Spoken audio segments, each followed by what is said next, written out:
Pacífico les da la bienvenida a este conversatorio sobre reactivación económica. Hoy tenemos el honor de contar con la presencia de nuestra exalumna, la ministra María Antonieta Alba Luperdi, y de nuestro rector, el doctor Felipe Portocarrero Suárez.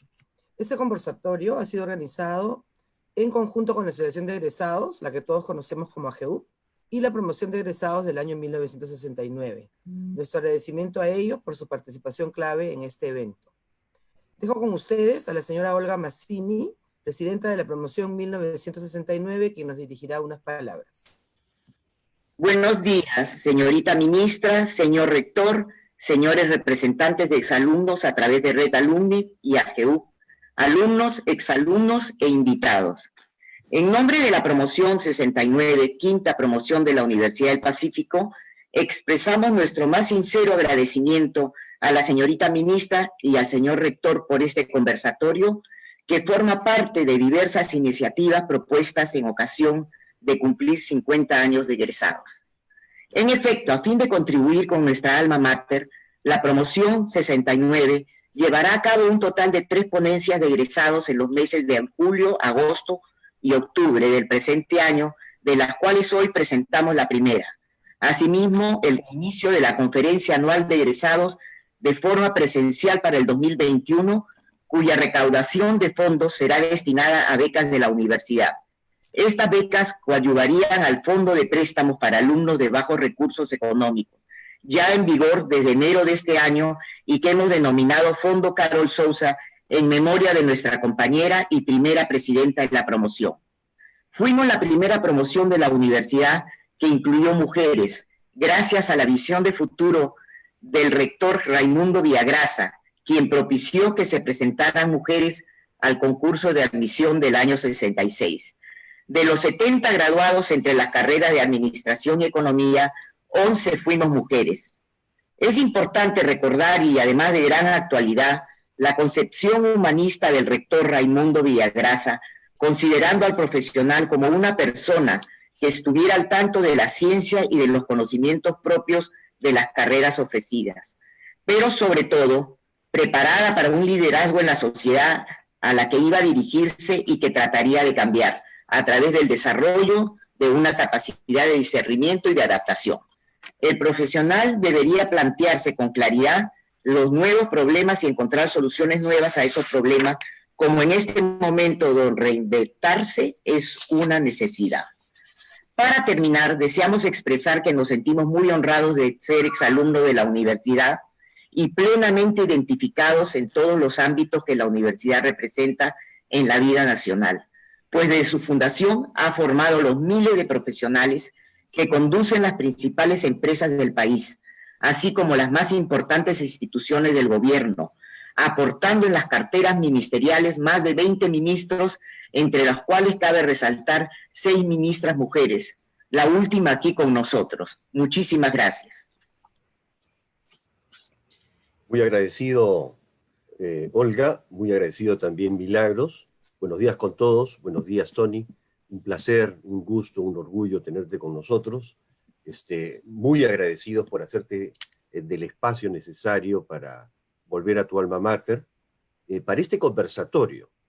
Y el nombre conversatorio ya evoca la necesidad de un intercambio, un diálogo, una forma de aproximarnos entre los peruanos distinta. Es decir, una en la que podamos expresar nuestros argumentos con altura, con seriedad, con evidencia, y a la vez aproximarnos, aceptar las discrepancias, pero con respeto hacia el otro. El Perú necesitaría la multiplicación de conversatorios a lo largo y ancho de su territorio para ir construyendo nuevos consensos, nuevas formas de concebir el Perú, nuevas formas de proyectarnos hacia el futuro. El tema, Tony, es reactivación económica, pero mucha gente no me perdonaría que yo no aprovechara el momento para hacer algunas otras aproximaciones a tu vida. Hay una, y si hago una brevísima biografía, tú entraste el año 2008, si no me equivoco, a la 2002. universidad. 2002, ¿no es cierto? Y fuiste parte de un grupo interesantísimo en esos años, el Grupo Coherencia. Había el Grupo Convergencia, habían varias organizaciones estudiantiles muy preocupadas por activar la conciencia de los jóvenes al interior de la universidad y coordinar con otras universidades como la Católica. En fin, fueron años muy interesantes. ¿Qué recuerdos tienes de eso específicamente? Efectivamente, uno de los, o sea, como saben, a lo largo, sobre todo de la formación en el núcleo de mi familia, mi papá, yo siempre lo he contado, es un ingeniero que ha viajado mucho por el Perú y desde muy niña me llevaba a sus viajes y para mí fue relativamente normal desde muy niña ver estas diferentes realidades. Además, también siempre he tenido, también de niña, una relación relativamente cercana con la Universidad Nacional de Ingeniería. Lo he acompañado más de una vez a la universidad y cuando yo entro a la Pacífico, que como todos los que estamos acá, tenemos que ser absolutamente conscientes que en el Perú, por la enorme inequidad y por las diferencias de oportunidades, no todos podemos ir a la Pacífico, ¿no? Entonces, y creo que llegar a la Pacífico son brechas, creo que en el Perú las diferencias comienzan a construirse desde muy niños en realidad. Entonces, mi sensación cuando estuve en la Pacífico es que no habían los adecuados espacios para reflexionar sobre el Perú y creía que los estudiantes universitarios, que somos especialmente privilegiados, los jóvenes que podemos acceder a educación superior, teníamos que tener un rol de pensar el Perú, sobre todo porque estábamos formándonos como profesionales y la necesidad de que desde nuestras diferentes canteras como profesionales tengamos un compromiso con este concepto de formar una nación, formar un país. Entonces sentíamos en ese momento que la universidad, respecto a otras épocas de la historia del Perú, me imagino pues estos debates en San Marcos, de los cuales se lee a veces en la Católica, sentía un poco que la universidad había dejado de ser un espacio de reflexión de los problemas del Perú. Entonces, con un grupo de amigos ahí de la Pacífico que sentía lo mismo, decidimos iniciar este semillero, luego se volvió Coherencia. Fuimos donde muchos profesores de la universidad a que nos pusieran en contacto con jóvenes de otras universidades, ¿no? Ahí fue muy importante el rol de los profesores Vice y Gatti, por ejemplo, para ponernos en contacto con personas de la Católica, de la de Lima, y así el círculo creció, entramos en contacto con San Marcos, con la UNI, y terminó siendo pues un grupo donde no solamente reflexionamos sobre los problemas del país, tratábamos de generar esos espacios, gente muy comprometida con el Perú, pero luego ya también conscientes que había que de cierta manera promover la participación política, ¿no? O sea, en el Congreso hay 130 curules y es importante también que esos curules sean llenados por personas comprometidas y desinteresadas por el país, ¿no? Entonces también creíamos importante en un contexto de mucha apatía de los jóvenes con la política. Además era bastante relevante porque por esos años la cantidad de jóvenes que se incorporaban como nuevos electores era bastante importante. Entonces queríamos un poco recuperar a la universidad como un espacio de reflexión de los problemas del Perú y también queríamos introducir esta nueva idea de hacer política, ¿no?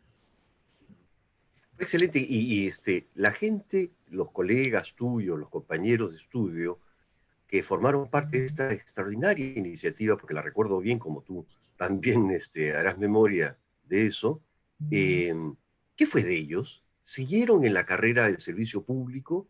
Porque allí está la mejor manifestación de una transformación que ha sufrido la Universidad del Pacífico, que ha experimentado, porque sufrido suena muy dramático, al contrario, una evolución desde la formación, que lo sigue haciendo, de empresarios conscientes, responsables, hacia la formación también de funcionarios públicos.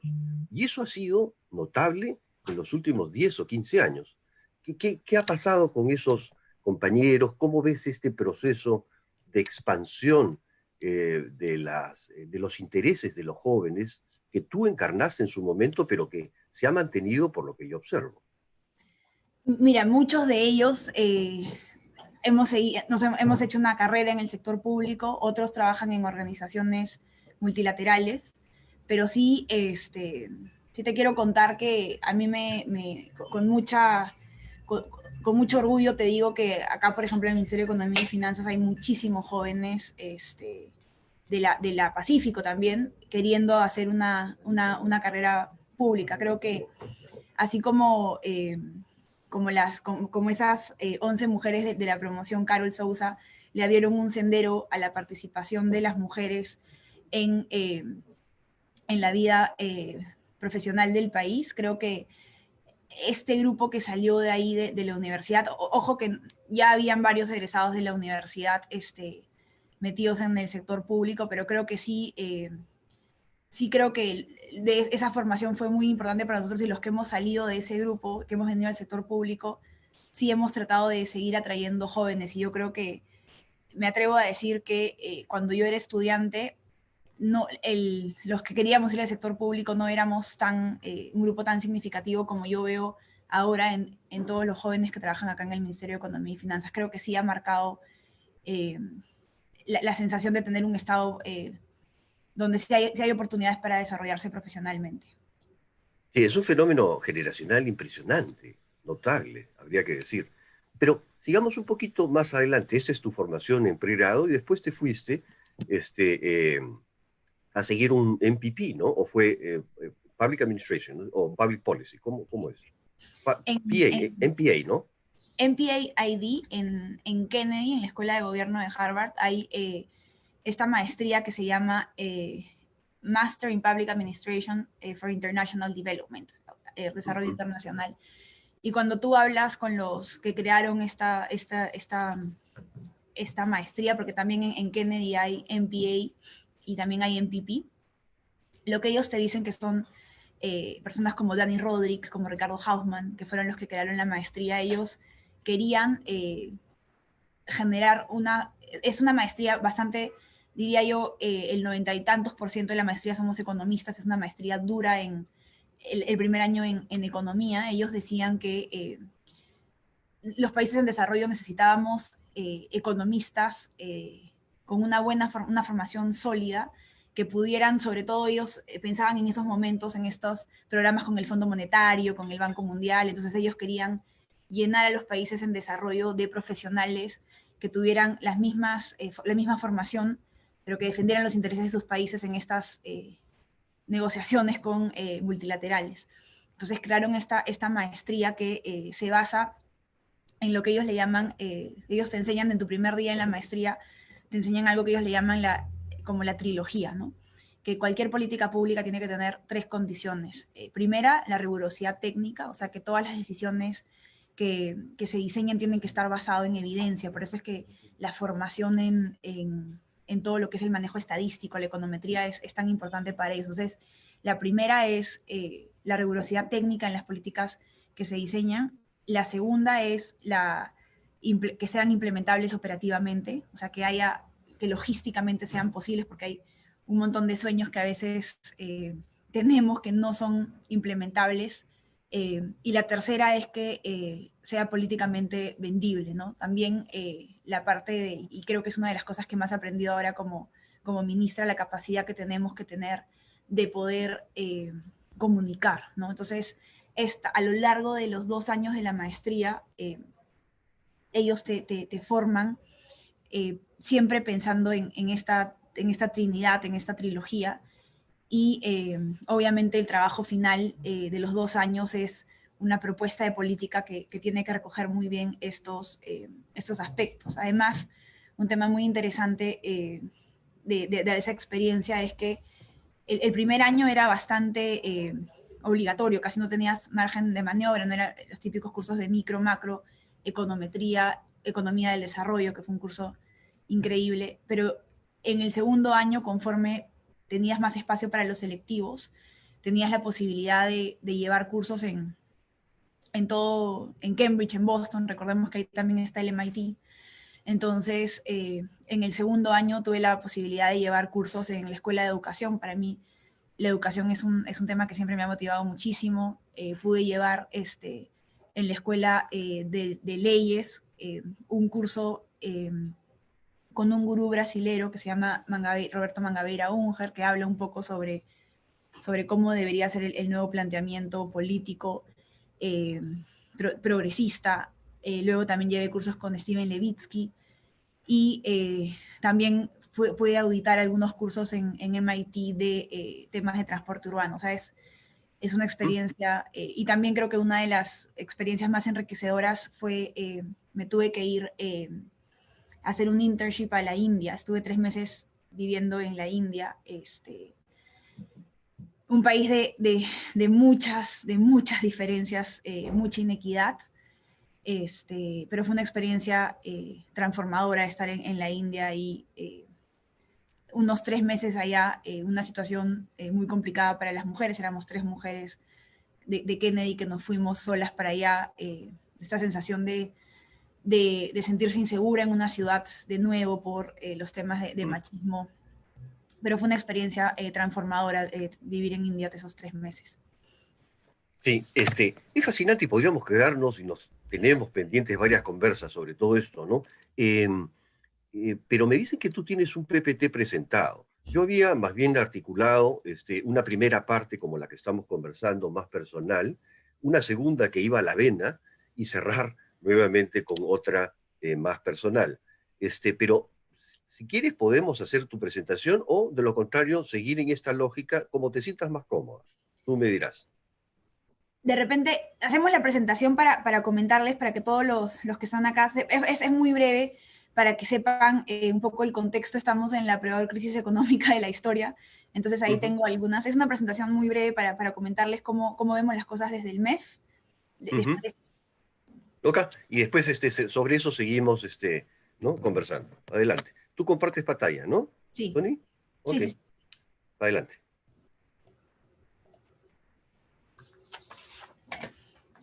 A ver. Bueno, vamos a ser bastante breves, pero sí les quiero comentar el contexto económico, lo que hemos hecho desde el Ejecutivo para enfrentar el COVID y cómo vamos viendo la reactivación de la economía. Definitivamente estamos en la peor crisis de la historia, desde la Gran Depresión. Al lado derecho pueden ver el porcentaje de países que están experimentando una recesión económica. Entonces vemos que aproximadamente el 95% de los países del mundo están experimentando una recesión, es una crisis generalizada a nivel mundial. Y al lado izquierdo también tenemos algunas cifras. El COVID está siendo una de las pandemias más mortales de las últimas décadas, ¿no? Es una situación muy retadora para la economía.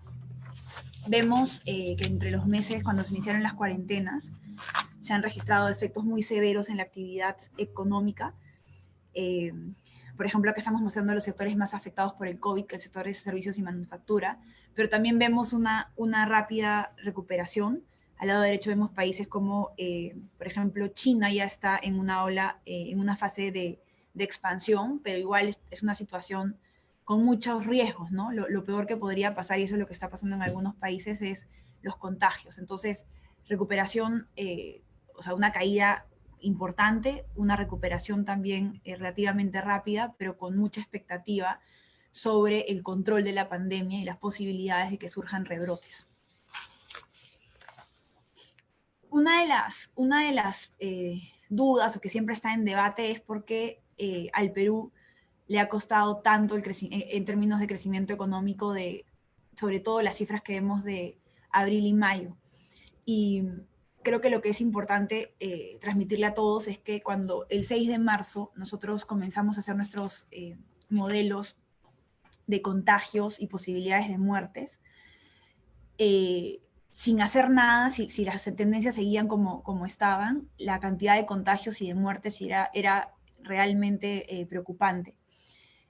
Por esos días también enfrentamos 2 temas estructurales que siempre están, pero que en ese momento que se tomó la decisión eran muy relevantes. Uno es la precariedad de los servicios de salud. Imagínense que En ese momento, para 33 millones de peruanos se registraban 270 camas UCI, además de todos los problemas que sabemos que hay en la provisión de los servicios públicos. Y luego la otra dimensión era el 70% de informalidad que tenía nuestra población económicamente activa. Entonces, la respuesta fue una cuarentena muy severa para ganar tiempo, para poder mejorar con mucha rapidez los servicios de salud y para poder contener el incremento de este famoso numerito que siempre vemos, el R, que es el factor de contagio. Entonces, cuando vemos, la primera respuesta es por qué la situación económica del Perú o está más pronunciada la caída del PBI que respecto a otros países, es porque el confinamiento que nosotros dimos fue de los más severos. Yo siempre digo que inducimos a coma la economía, fuimos absolutamente conscientes que lo hacíamos, porque siempre la prioridad del gobierno era proteger la salud. Y acá pueden ver algunos, ese es un índice de la Universidad de Oxford, donde se va midiendo la severidad y se puede ver que Perú es de las cuarentenas más severas. Y uno de los resultados concretos fue, queríamos ganar tiempo para ampliar la oferta hospitalaria. Al lado derecho pueden ver cuál es la trayectoria que se ha seguido en hospitalización, en camas hospitalarias y en UCIs. Sobre todo en camas hospitalarias se tomó esta decisión audaz, por ejemplo, de volver la Villa Panamericana en un centro de hospitalización, se concentró el hospital de ATE solamente en UCIs. Entonces, se lograron creo que los dos objetivos planteados, que era mejorar la oferta hospitalaria y contener el incremento del R, ¿no? Que en esos momentos, cuando por esos días estábamos en un R de más o menos 3.22, que era bastante, a esos niveles, los niveles de contagio y muertos eran muy, muy contundentes. Esta crisis nos ha mostrado lo vulnerables que somos debido a algunos temas estructurales que no hemos resuelto. Próximos al Bicentenario hay muchos problemas estructurales que no hemos puesto como sociedad, no le hemos dado la debida atención. Acá ven algunas cifras, el tema de la informalidad del mercado, el tema de la exclusión financiera, solamente 4 de cada 10 peruanos tienen una cuenta en el banco. Esto ha sido fundamental en los problemas que ha habido en la implementación de este bono casi universal. Y bueno, y acá vemos, no debe ser información nueva para nadie, pero justamente en variables importantes, el tema de la educación, infraestructura, la conectividad, ¿no? Es un tema que preocupa mucho porque en esta nueva normalidad la conectividad va a ser bastante importante para poder seguir con las actividades, y el tema de la exclusión del sistema financiero. Nosotros cuando tomamos, como les digo, esta decisión de tener una cuarentena tan severa, éramos totalmente conscientes de lo que iba a suceder con la economía en los meses del confinamiento. Nosotros, en la etapa de confinamiento, la economía se confinó o operó solo al 44%. Entonces, las cifras que vemos de crecimiento, de marzo, abril y mayo reflejan una economía operando a menos de la mitad, ¿no? Entonces, cuando tomamos esa decisión, también dijimos, bueno, situaciones, era la primera vez, situaciones extraordinarias requieren respuestas extraordinarias. Entonces, diseñamos este plan frente al COVID. Es un plan que desde el lado del MEF hemos hablado con muchos exministros, y también ahí tengo que reconocer que mis profesores de Kennedy ayudaron desde el día 1, Ricardo Hausmann, Andrés Velasco, han sido consultados desde el inicio, a lo largo siempre ellos nos asesoran. Entonces es un plan que tiene diferentes formas de mirarlo. Lo podemos mirar por fases, lo podemos mirar por ejes o por instrumentos de cómo se materializan estos ejes, ¿no? Por fases está la fase de contención y la reactivación. Para nosotros el mejor plan económico era salir rápido de la contención para iniciar la reactivación. Al día de hoy hemos aprobado medidas por más o menos 16 puntos del PBI, casi 17, y ya estamos en plena etapa de reactivación económica que se inició con la reanudación de las actividades. Cuando vemos por ejes, nosotros desde el inicio sabíamos que la decisión del confinamiento iba a ser una decisión muy difícil para muchas familias peruanas. Por eso es que tan importante como lo que nosotros le llamamos la atención de la emergencia, que es todo lo que les he contado, de mejorar la capacidad de respuesta del sector público, era muy importante el soporte a las familias. Y ahí tenemos 23.000 millones. Esto no es solamente, cuando en la siguiente lámina lo van a ver más claro, estos 126.000 millones es un conjunto de instrumentos, no solamente es gasto público. Acá también hay alivio tributario, por ejemplo, que son impuestos que decidimos posponer para que las familias tengan liquidez, lo mismo con las empresas. Y luego tenemos este programa sin precedentes de aporte a la cadena de pagos que deben haber escuchado todos, Reactiva Perú. Y otra forma de ver el plan es justamente lo que les acabo de contar. El plan tiene diferentes instrumentos. Gasto público, gasto puro y duro, presupuesto público, está previsto 20.000 millones. Medidas tributarias son sobre todo medidas de prórroga del pago de los impuestos, son recursos que debieron entrar al erario, al tesoro público para financiar el presupuesto, pero que decidimos postergar esos pagos para que las familias y las empresas tuvieran liquidez. Y en otros instrumentos tenemos el acceso al ahorro privado a través de los retiros de las AFPs, las CTS y este programa de garantías, Reactiva Perú, que es un ejemplo muy concreto de la coordinación entre la política monetaria y la política fiscal. Una de las decisiones audaces que hemos tomado, creo que hemos tomado a lo largo de la crisis decisiones audaces. Una muy audaz ha sido este bono que según nuestros últimos padrones va a llegarle a 8.5 millones de familias, es casi universal, es en un contexto donde tenemos 10, 11 millones de familias. El bono, a pesar que fue una respuesta audaz, una reacción rápida, lo aprobamos casi al segundo día del confinamiento, como muchas de nuestras políticas que siempre están en constante evaluación para ver dónde hacemos ajustes. Hemos tenido problemas en la implementación de este bono. Yo diría hay dos problemas estructurales. Uno ya lo comenté, los bajos niveles de inclusión financiera. Incluso, por ejemplo, el Banco de la Nación, que es el banco que cumple este rol subsidiario, tiene menos de 1.000 cajeros, solamente para darles un ejemplo. Y el otro tema que dice mucho en realidad de cómo estamos concibiendo el país, cómo concebimos los esfuerzos que tenemos, es que no teníamos una base de datos actualizada. Eso es como, no sabíamos exactamente, o sea, la mejor base de datos que tenemos es obviamente la de la RENIEC, con la que todos vamos a votar. Pero en términos de tener más atributos como los que tenemos en el Padrón General de Hogares, o sea, saber exactamente la situación de los hogares peruanos, esa base estaba desactualizada. Eso también ha generado algunos problemas en la implementación y como saben, nosotros éramos conscientes que iban a haber algunos potenciales errores, como el hecho de los fallecidos, que es información que no está siempre actualizada. El otro programa muy audaz que hicimos es Reactiva Perú. Lo digo audaz porque es la primera vez que el Estado garantiza préstamos a privados. Y esto era, creo que también la situación de la gravedad de la situación económica implicaba una medida audaz de este tipo, ¿no? Entonces, ¿qué sucede cuando hay este paro en la economía?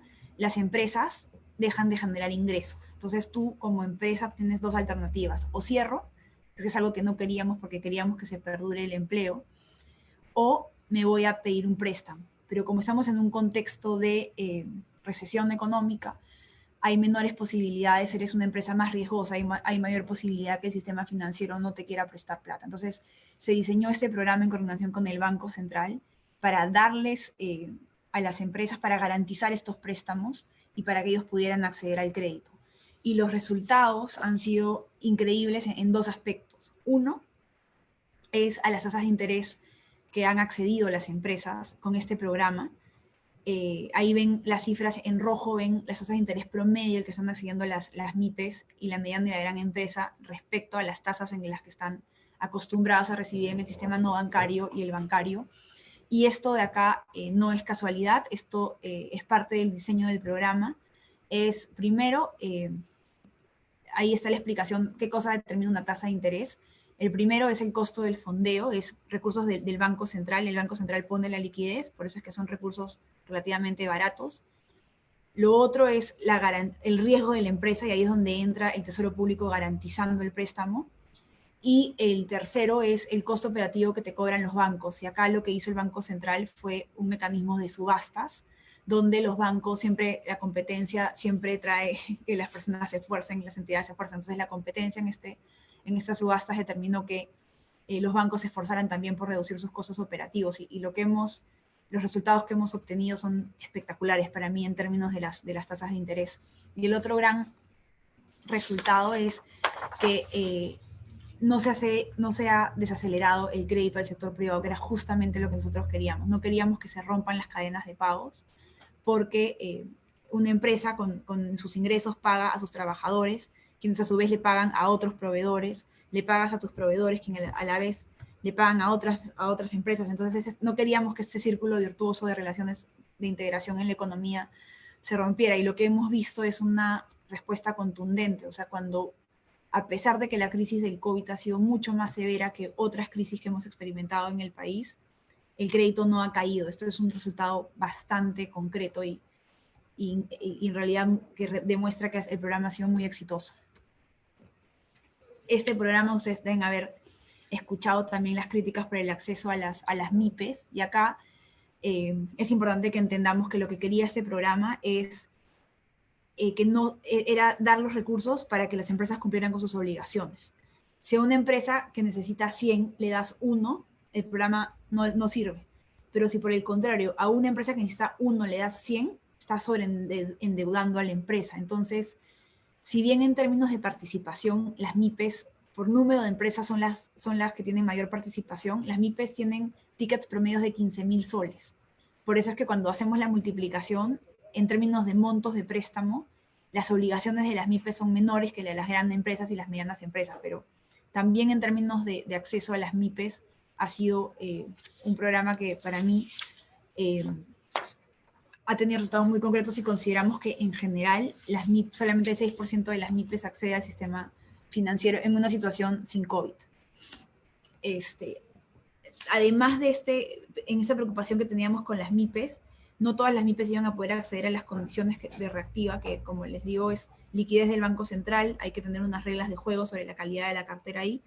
Creamos este otro programa ya directamente con recursos del Tesoro, del Ministerio de Economía y Finanzas, con COFIDE, específicamente para las MIPES. Este programa también ha tenido resultados muy concretos en temas de reducción de tasas de interés.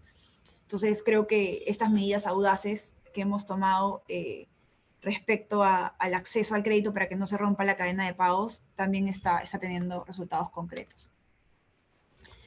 Sobre la reactivación económica, estamos en plena etapa de reactivación. Estamos ahora, la gran preocupación que tenemos es el empleo, y la recuperación del empleo requiere un impulso a la inversión pública, a la inversión privada, y también seguimos teniendo programas, el segundo tramo de Reactiva 2, y hemos lanzado un programa Arranca Perú, que es un programa de creación de empleo temporal con 1 millón de empleos.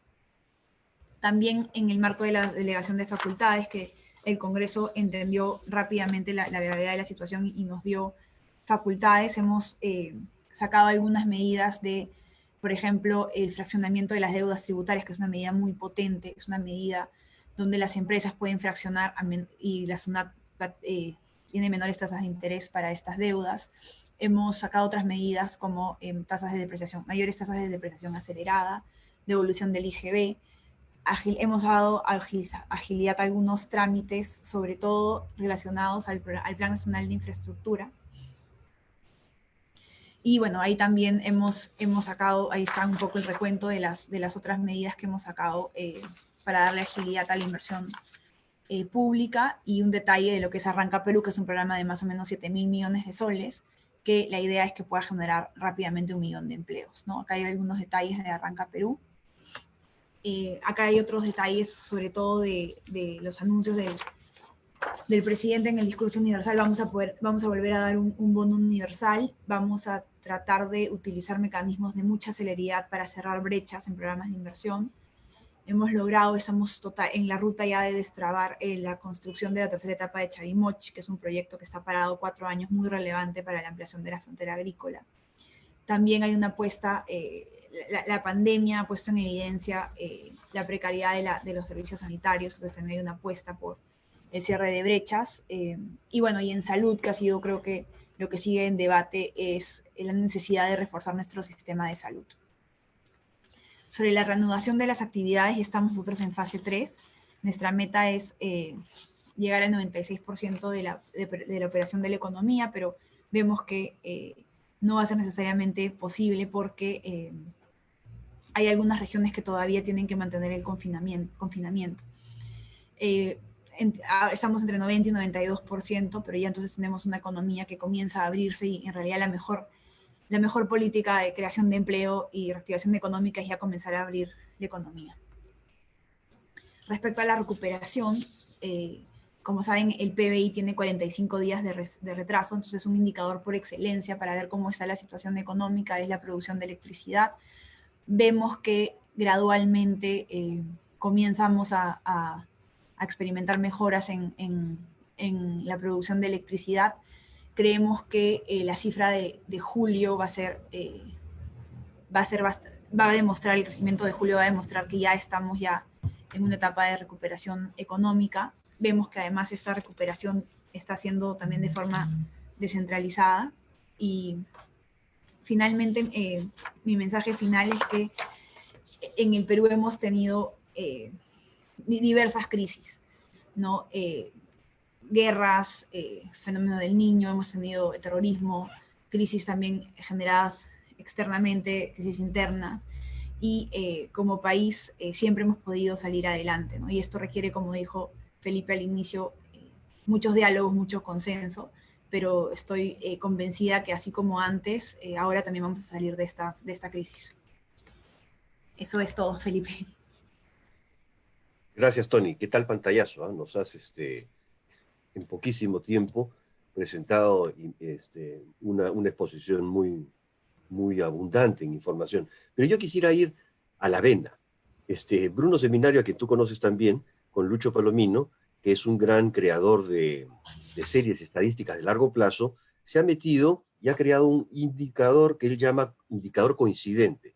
No vamos a desarrollar la metodología que él utiliza, o una especie de indicador compuesto de varias cosas, que me lo envió por correo, y uno ve la gráfica, y es lo que se prevé, lo que él prevé hasta octubre de este año, es una recuperación prácticamente en V. Entonces, mi pregunta sería, para abundar sobre tu exposición, y mirando hacia adelante, ¿estamos frente a una recuperación que será en V, que será en U, o será en W, ¿no? O en L, dicen algunos, agregan otros, más pesimistas? Entonces, ¿cómo la ves tú? ¿Cómo visualizas este futuro? De corto plazo, por supuesto. Mira, ahora en julio, dividiendo la economía, el sector primario, que como todos sabemos es minería, pesca, en julio ellos ya experimentan los niveles antes del COVID. O sea, ya el sector primario ya experimenta una recuperación. En el caso del no primario, sí vemos ahí una menor velocidad. Ahí tenemos un tema por ejemplo, con la construcción. Entonces, ahora nosotros como gobierno hemos puesto todas las balas, por así decirlo, en que sea una recuperación lo más rápido posible, pero creo que el tema de los contagios está latente ahí, sobre todo para la parte de la ejecución de la obra pública. O sea, nosotros creemos que en este segundo semestre un gran impulso, y ahí va a depender un poco de la parte sanitaria, tendría que ser la inversión pública. O sea, nosotros creemos que como parte de la recuperación, la inversión pública va a jugar un rol muy importante. Y ahí sí te confieso que tenemos algunas preocupaciones porque hay regiones donde, o sea, en general, el sector público, así como el confinamiento del sector privado, ha determinado que los ministerios, los gobiernos regionales, los gobiernos locales no estén trabajando en todo su potencial por los mismos contagios registrados dentro de las instituciones públicas. El mismo, por ejemplo, el Ministerio de Salud registra muchos trabajadores contagiados. Entonces, digamos que el sector público no está trabajando en su mayor operatividad por la misma estrategia de confinamiento. Hay algunas regiones que están mostrando que la pandemia todavía no está totalmente controlada. Entonces, ahí nosotros estamos poniendo toda la fuerza en el rol de la inversión pública, pero me es difícil todavía decir cómo vemos las perspectivas. No hemos recuperado, nosotros como ministerio logramos como entender cómo hacer mejor la asistencia técnica, cómo hacer mejor el seguimiento, y en enero y febrero de este año logramos los niveles históricos en ejecución de la inversión pública. Ejecutamos más de 1.000 millones respecto al año pasado. Estamos recuperando esa estrategia que eran metas semanales y mensuales, pero entonces ahí tenemos como que dos grandes supuestos, ¿no? ¿Qué va a pasar con la inversión pública en este segundo semestre? Va a ser fundamental. Y el segundo supuesto es cómo se va controlando la pandemia, ¿no? Lo que nosotros sí queremos, nos hemos puesto como meta acá en el MEF, es que la economía no caiga solo en un dígito. Ese es como el gran objetivo, pero hay factores que escapan a nosotros. También hay, eso es algo que yo he hablado con muchos alcaldes, la misma, por ejemplo, construcción privada, están teniendo algunos problemas para reanudar las obras porque hay algunos alcaldes que son bastante discrecionales con los permisos que dan. Entonces, todo el compromiso para que la recuperación sea lo más rápido posible, pero sí hay otras variables que no dependen tanto de nosotros, ¿no? Sí, gracias, Tony. De hecho, la catástrofe es global y uno ve la experiencia de los demás países. El grado de incertidumbre que uno tiene para diseñar políticas económicas es muy alto. Y por lo tanto, la actualización tiene que ser constante, ¿no? Casi día a día, por no decir hora a hora. Pero en este contexto, Tony, el sector privado peruano, las empresas peruanas, las grandes, las medianas, han, digamos, para decirlo con claridad, ha estado reclamando una mayor participación y una queja, ¿no es cierto?, relativa acerca de por qué no han sido convocados, teniendo ellos expertise de diversa naturaleza. Sobre esa observación que se hacen en los medios de comunicación, ¿qué reflexión podrías hacer? Creo que en general, o sea, ya pensando no solamente en la pandemia, creo que hay una desconfianza en general entre el sector público y el sector privado. Creo que la crisis de corrupción que hemos tenido ha afectado muchísimo, y creo que el sector público, la forma como hemos reaccionado para como cuidarnos de la corrupción, que ha sido traumática, los niveles de corrupción tan inoculados en el aparato público en algunos casos, ha generado que nuestra reacción ha sido poder regular más, poner más candados y no necesariamente con valor agregado, ¿no? Entonces creo que en general, antes incluso de la pandemia, sí hay una relación de confianza que reconstruir. Creo que hay muchos etiquetas de un lado y el otro. Yo lo que he visto a lo largo de la crisis es que la gran mayoría de empresarios está muy comprometido con el país. Hay algunos casos excepcionales donde se cometen prácticas que no son propias de la economía social de mercado en la que vivimos, y también lo que yo siempre he dicho en algunos foros, el hecho que no haya a veces una situación de protesta donde los empresarios también critiquen esto porque esto, como les digo, es una minoría. Este silencio puede generar cierta sensación de complicidad, pero eso es algo que creo que así como nosotros somos, los funcionarios públicos, somos muy autocríticos con todo lo que hay que mejorar y siempre evaluamos, creo que también hay que ser también un poco más autocrítico con estos empresarios que no ejercen prácticas de economía social de mercado. Pero yo creo que al menos desde los sectores desde las fueras donde yo he estado, he tenido mucha coordinación con el sector privado. Por ejemplo, específicamente desde el lado que yo he estado más involucrada, que es el pago de los bonos, mucha coordinación con el sistema financiero, con las microfinancieras, con las entidades bancarias para el pago del bono, para la implementación de Reactiva, y también desde otros sectores, mucha coordinación para diseñar la política de de reapertura, pero yo sé que sí puede haber esta sensación, pero definitivamente, al menos desde los foros donde yo he estado, siempre se ha buscado su colaboración, y es algo también que lo ha reconocido, lo reconoce la ministra Massetti, por ejemplo, en temas muy específicos como la donación que hicieron de ventiladores, o sea, la capacidad que han tenido a identificar rápidamente cuáles son los lugares donde necesitábamos apoyo, ha sido fundamental, ¿no? Por ejemplo, la gran donación de ventiladores, el apoyo que le han dado a la Marina para desarrollar ventiladores. Creo que sí ha habido esta coordinación, quizás tendría que ser un poco unos lazos más fuertes, ¿no? Sí, es complicado, por supuesto, porque cuando uno está montado en la bicicleta y las demandas surgen con una urgencia de que no da tregua, las posibilidades de los diálogos como que se estrechan. Pero volviendo, tengo una decena de preguntas que me han mandado, Tony, pero son tan caleidoscópicas que te podrían disparar más allá de la capa de ozono en direcciones distintas. Pero entonces, para mantener cierta coherencia en mis preguntas, yo quisiera volver sobre, porque nos queda poco tiempo, y aprovechar tus experiencias profesionales, porque finalmente somos la Universidad del Pacífico, somos una institución que forma jóvenes, ¿no? Y nuestro moto es formar líderes responsables para el mundo. Yo quisiera más bien que nos ayudes a inspirar a jóvenes que te están escuchando y que han encontrado en ti un referente.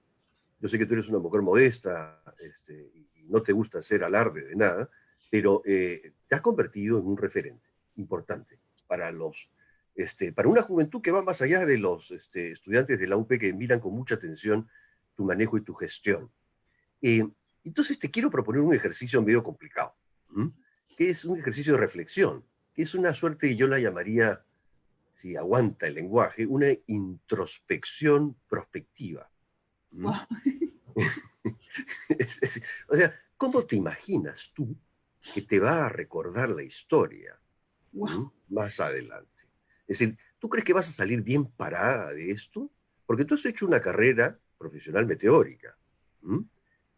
Incluso en algún momento, cuando fuiste nombrada ministra, tu juventud fue, digamos, una observación contraria, ¿no? Demasiado joven, sin experiencia. Pero has demostrado que bien asesorada y bien acompañada y trabajando en equipos, ese no es un argumento atendible. Pero si tú haces ese ejercicio, que es dificilísimo, porque uno está casi en un proceso de incineración diaria, pero si tomas distancia en el momento en que te miras a ti misma desde el balcón, ¿cómo estás en la escena misma? ¿Crees que vas a salir bien parada? Te recordará la historia como la ministra que hizo todo, que dejó la vida, pero que no la chuntó, o como que la chuntó y dejó la vida. ¿Cómo te imaginas? Wow.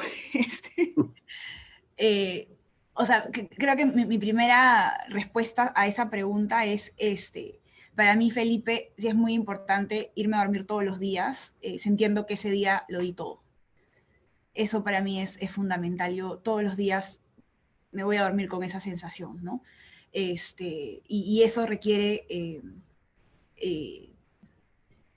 mucho apoyo también emocional, ¿no? O sea, yo no solamente soy yo y un equipo de gente muy buena en el MEF. Yo siempre hablo mucho del MEF porque yo sola no podría hacer nada, pero también como rodearse de personas que te den un enorme apoyo, ¿no? Pero creo que sí, para mí es muy importante sentir al final del día, cuando hago mi repaso, mi recuento del día, es que ese día di lo mejor que pude de mí.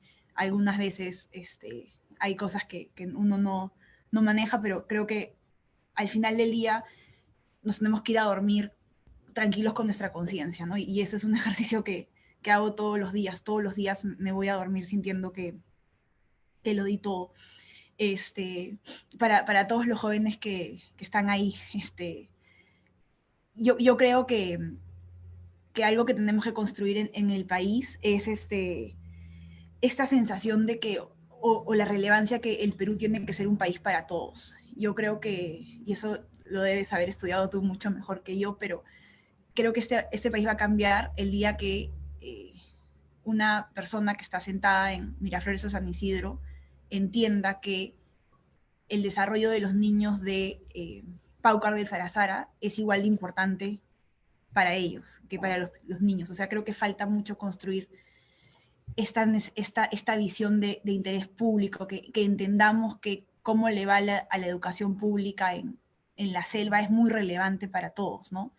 Entonces, creo que eso es algo que esta idea del interés público es algo que a mí me gustaría como impregnar en la gestión, impregnar en los jóvenes con los que trabajo.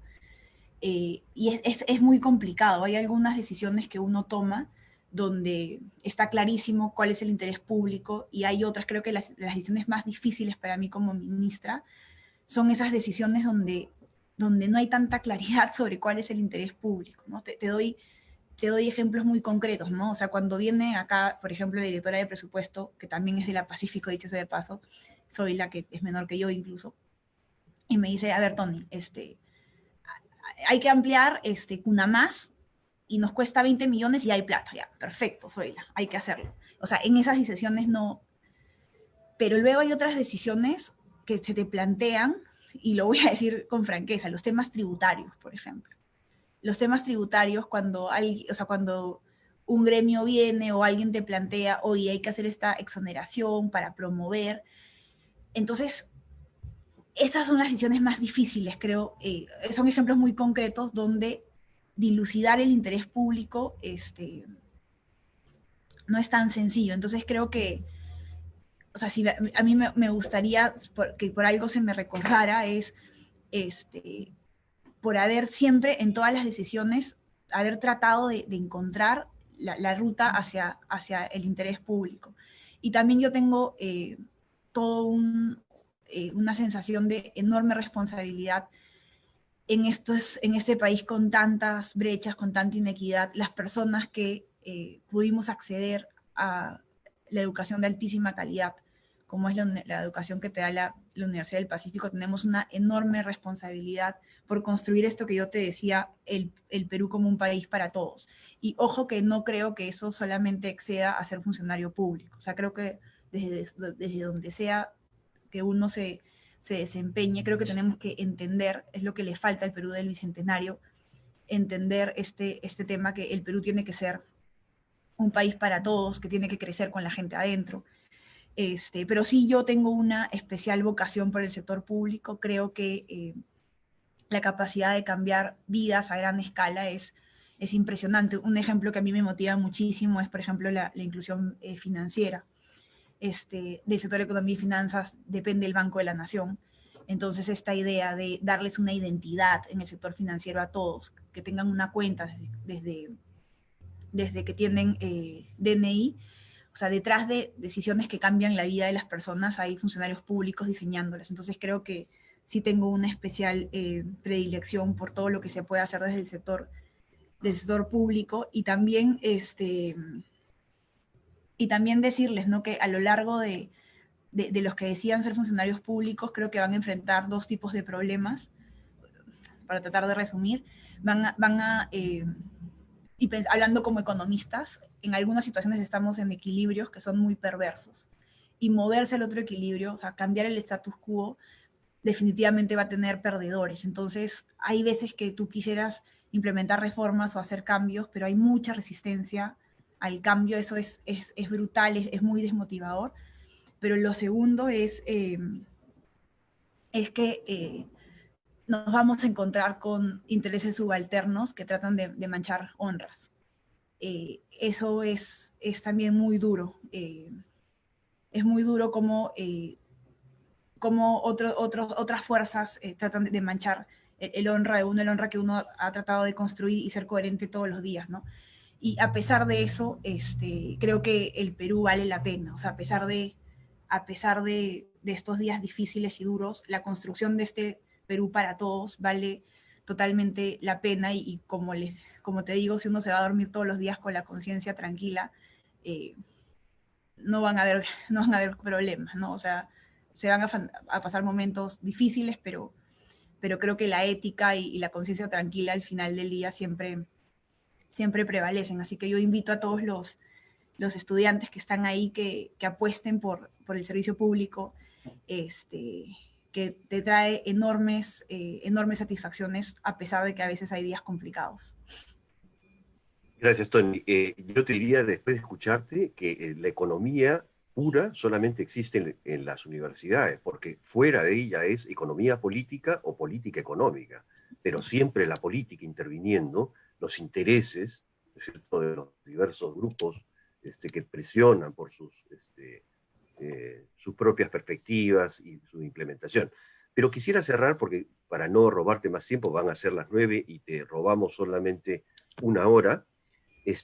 Tú eres una tuitera, yo no tengo Twitter, pero me han mandado twitters bellos que has escrito casi poéticos. Y hay una cita que haces de las prosas apátridas de Julio Ramón Ribeiro, que me parece bella y me parece un buen cierre para esta conversación que hemos tenido.